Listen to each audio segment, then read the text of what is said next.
friends, and welcome to our Daily Women's Devotional, I Am Loved, edited by Carolyn Rathbun Sutton.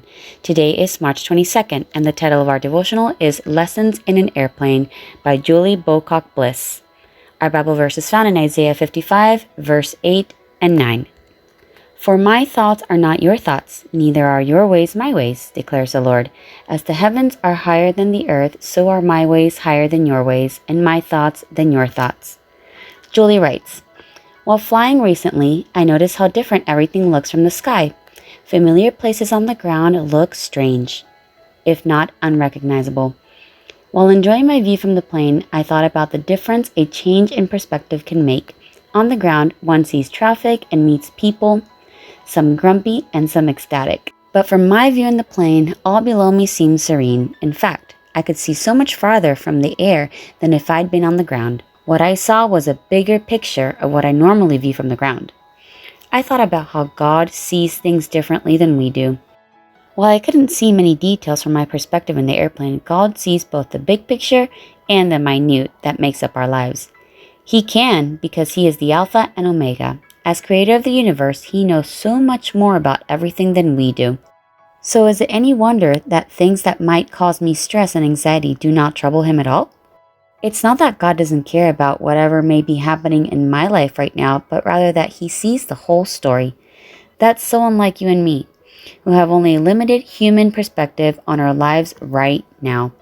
My little airplane epiphany reminded me that because God is our rock, we can turn to Him when we have doubts or cares.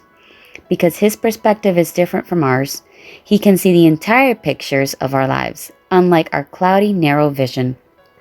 I thought about another way God's perspective varies from ours. Not only does He see the whole picture, but He sees the truth of the matter. For example, He doesn't see an annoying coworker. He sees someone who is hurting. He doesn't see an obnoxious stranger. He sees someone desperate for love. I started to pray right then that I would have God's perspective in dealing with those whom honestly I'd just rather avoid. In each person, God sees one of His children, even when I don't. Not yet, anyway. But I know God will help me to have His perspective if I let Him. He'll help you too. Julie Bocock Bliss lives in Honolulu, Hawaii, United States of America. She works in a library, which makes sense since she loves reading so much. She also enjoys traveling and crafts, and she thanks God for giving her the time and ability to enjoy these interests. You and I both know that there are plenty of people we would rather live without. This reminds me of the story of Jonah, who went to Nineveh. And instead of telling people that they were going to be forgiven, he was hoping that they would actually be punished. Let's not be like Jonah. Let's pray that God gives us His vision and we can see our brothers and sisters, even those we may not like, in His image. Let us see them through His eyes and with His heart.